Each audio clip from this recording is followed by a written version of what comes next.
coloquei nos stories, e quem me acompanha viu, sobre a possibilidade de em outros países se fazer sim o uso do diagnóstico antes dos 18 anos, porque essa objeção do Brasil, essa obrigatoriedade de se fazer o diagnóstico só com 18 anos, é uma coisa do Brasil. E aí, para não ficar mais ou menos, eu fui buscar informação sobre artigo científico. Eu encontrei alguns.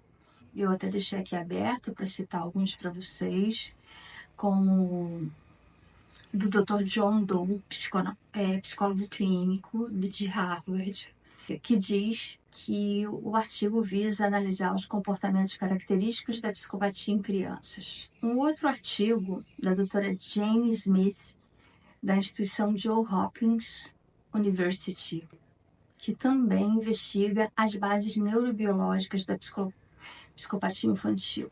Um terceiro artigo de neurociência do Dr. Robert Johnson, da Universidade da Califórnia de Los Angeles, que examina traços sobre a pertinência deles poderem se desenvolver durante a infância e as implicações para a saúde mental. Bom, gente, o que acontece? Eu não acredito que haja entre a psicologia, entre a psicanálise ou entre qualquer outra abordagem.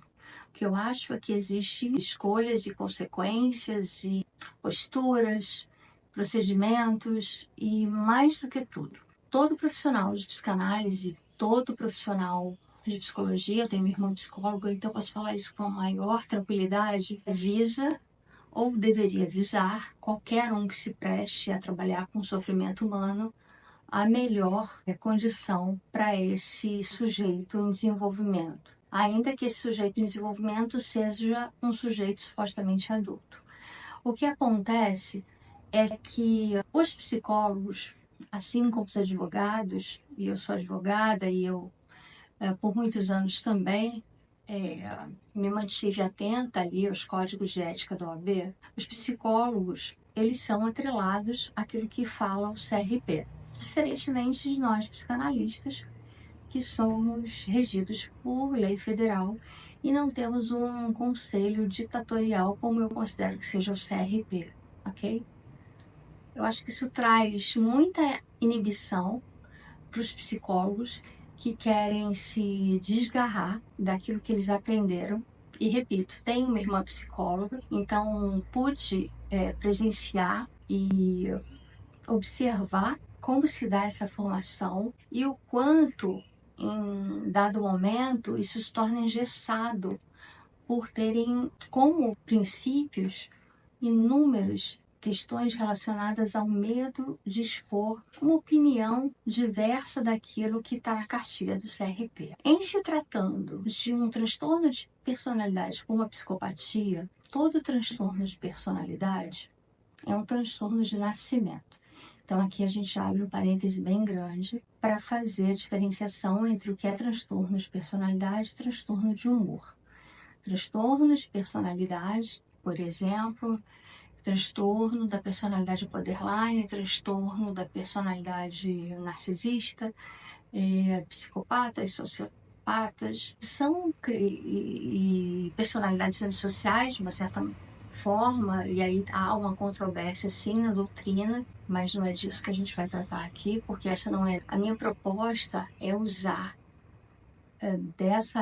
desse espaço aqui para deixar claro para as pessoas que nem sempre os comportamentos infantis podem ser lidos como ingênuos, porque há sim crianças que permeiam, que elas flertam com comportamentos que dão a entender como bastante doentios. E se por um lado há uma resistência e há uma proibição por parte dos psicólogos em olhar para isso, por outro lado, não é função do psicanalista fazer diagnóstico.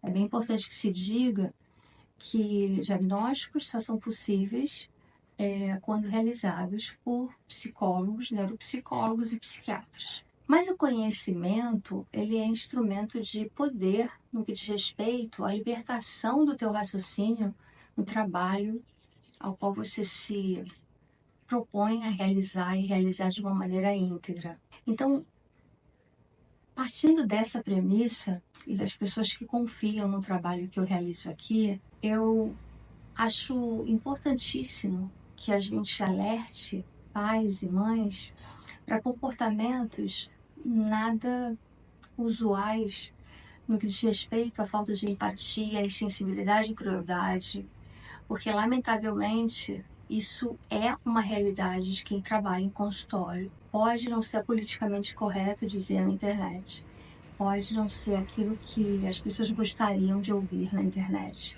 pode não ser aquilo que agrada ao ouvido da maioria, mas a gente não está aqui para agradar, a gente está aqui para prestar um serviço de qualidade e dizer que sim, existem várias pesquisas no mundo inteiro, inclusive no Brasil.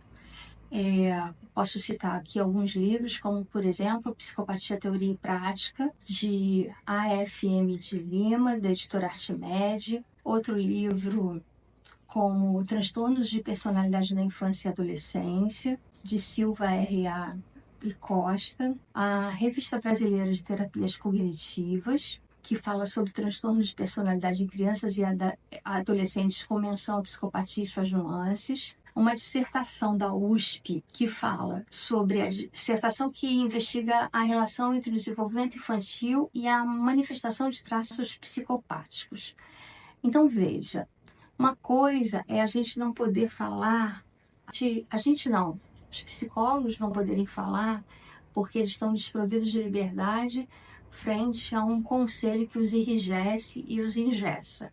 Outra coisa é a gente propagar a impossibilidade de haver no comportamento infantil traços de psicopatia. Então, tenho certeza absoluta que pais, mães, cuidadores, e quando a gente fala em psicanálise de pais, mães, cuidadores, a gente não está falando de laços biológicos, mas a gente está falando de laços de função, pessoas que exercem função de pais, mães e cuidadores. Essas pessoas precisam se atentar aos comportamentos estranhos, no mínimo estranhos, e procurar um profissional para avaliar essas crianças.